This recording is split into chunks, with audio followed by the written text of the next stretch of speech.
Did you push the red button? Yeah, nothing's okay. Now it's changed. Okay. I'm sorry. All right, thank you, boys and girls. Oh yes, Jacob, you do know. Yeah, we're filming this.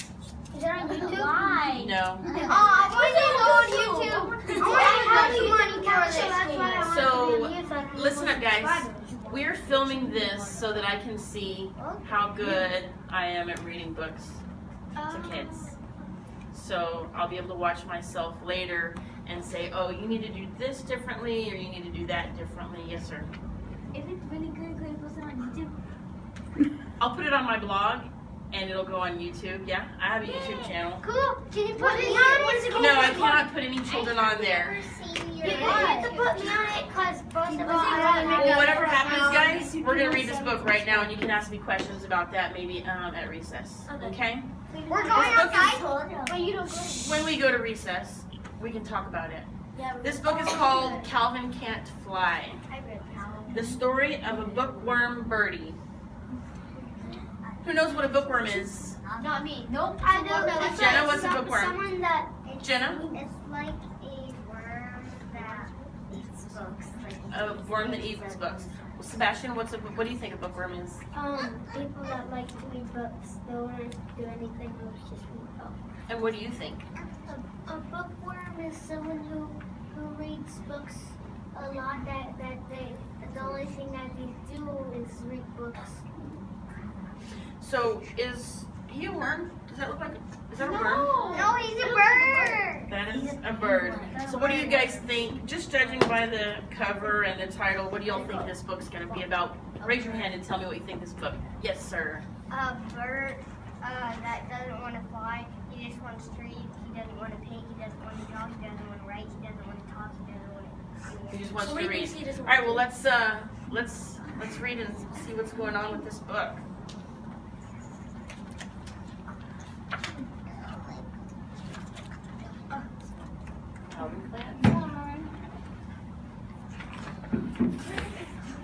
Calvin is a starling. A starling is a type of bird, like a sparrow or a robin. Okay. He was born under the eaves of an old barn with his 3 brothers, 4 sisters, and 67,432 cousins. Starlings have big families. Right from the beginning, Calvin was different. Right from the day all the little starlings tumbled out of their nests to discover the world. Charlie discovered worms. Clement discovered dirt. Adeline discovered grass. Aubrey discovered water. And Calvin, well, Calvin discovered a book. Look how he discovered that book. He just fell right into it.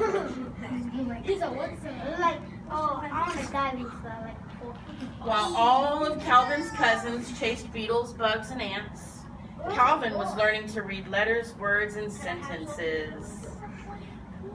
At night, his cousins dreamed of insect eating and garbage picking.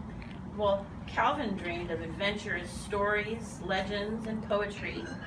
He even dreamed that someday he'd become a great writer himself.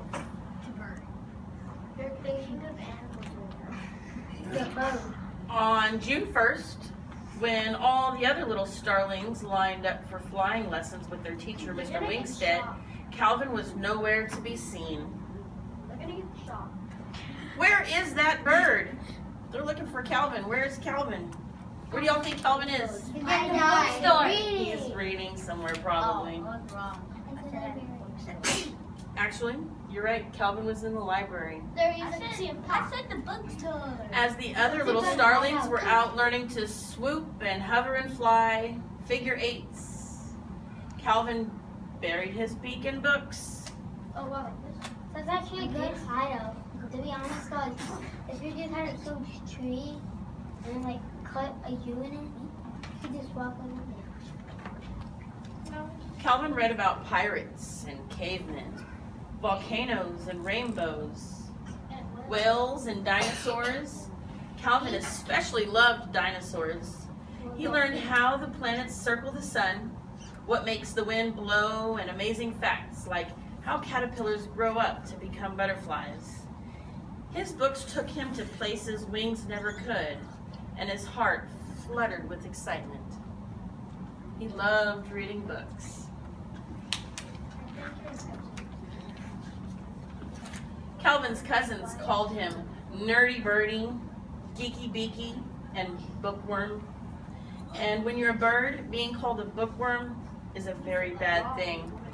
Is it okay to call people names? No. No. It's a saying. Sticks and stones can break your bones. How do you think Calvin's going to feel about people calling him names like that? He's gonna feel sad. Brayden, you raised your hand. Go ahead and answer that. Sad and wanting to hurt them too. Well, hopefully he doesn't want to hurt them, but I'm pretty sure he feels kind of bad about himself.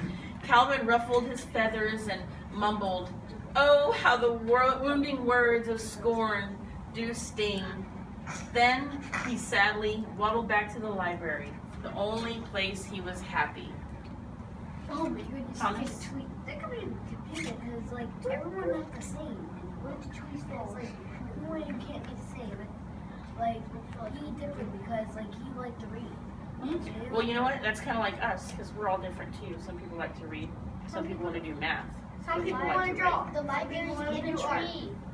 I think that's kind of. So Calvin spent all summer reading and learning and absorbing everything his little starling mind could. Until the first leaf turned orange and fell to the ground, the fall winds sent a chill through the old barn. Summer's nests flew through the floorboards. It was time to head south. His cousins warned, "Calvin, you better learn to fly. In a couple of days, we have to get out of here." Calvin said, "Ah, yes, migration. I've read all about that." His sister asked, "Calvin, can you fly?" Calvin had to admit that he couldn't fly. "Now, show me. Raise your hand and tell me if you know what migration is." No. Migrate Thomas? is going like to a warmer place because like here, okay, birds do it and like it's the same as hibernation but different because like there's a world they get food for and save it. Mm-hmm. Very good. They move because like, you know, it gets a little cold and they like to be where it's warm. So if you're a bird and you live in Canada, you might want to come like to San Antonio for the winter because it doesn't really get that cold here, right? Every day, always saying something. A little bit. Canada's really, really cold. You might want to okay. be Alaska. So now that we all know what migration is, yeah? All the other starlings took off in a giant formation, but Calvin could only stand and watch. A big lonely tear rolled down his cheek. What they gonna do? Calvin turned and trudged back toward the old barn. He was so upset he didn't even notice his brothers and sisters coming back to get him. All of a sudden, they were tying up Calvin's middle with string and scraps of cloth they had found in the garbage. They grasped the other ends with their beaks and they all flew off with Calvin, somewhat embarrassed, but safely in tow. See how they have Calvin? Calvin, hang in there. He is in tow. That must look fun. That must be fun. For days and days they flew like that. Calvin recognized the rivers, mountains, and towns he had read about all summer. Excitedly, he pointed them out to his brothers, sisters, and cousins, but the other little starlings just flapped their wings and headed south. I bet they didn't hear him because it was so like. Soon, there came a day when the winds blew especially hard. Trees bent sideways, leaves scattered wildly. Flying became harder and harder. The air had an odd smell to it, the smell of danger. Calvin remembered back to his favorite weather book, warned the rest of his family, "A hurricane! A hurricane's coming!" All the brothers and sisters and cousins asked, "What's a hurricane?"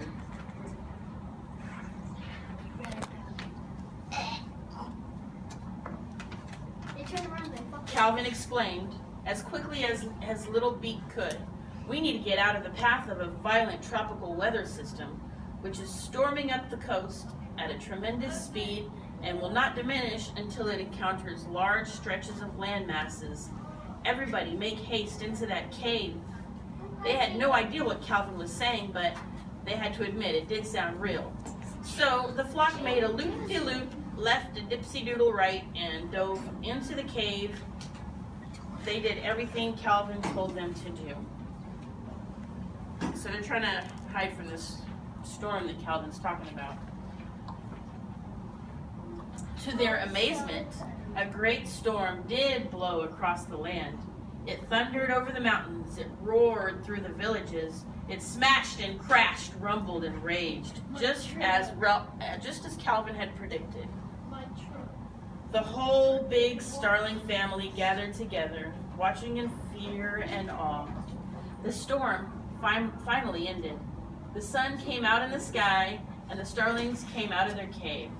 They were safe and sound, all because of Calvin. They might not have made it if it wasn't for Calvin. They celebrated with a great starling party in honor of Calvin. They ate big juicy worms and yummy crunchy beetles. They danced and sang songs about how Calvin had saved their lives. They toasted Calvin with acorn caps filled with fresh, clean mountain water. Calvin was so happy and felt so good deep down inside that he jumped and hopped and danced and flapped his wings. He flapped his wings and flapped his wings and flapped his wings. All the other starlings looked at him in amazement. Calvin, you can fly! I can't. All the other starlings looked at him in amazement. I'll try. Calvin, you can fly, they exclaimed. And Calvin, the happiest starling in the whole wide world, chirped, "Why, yes, I do. I believe I can fly."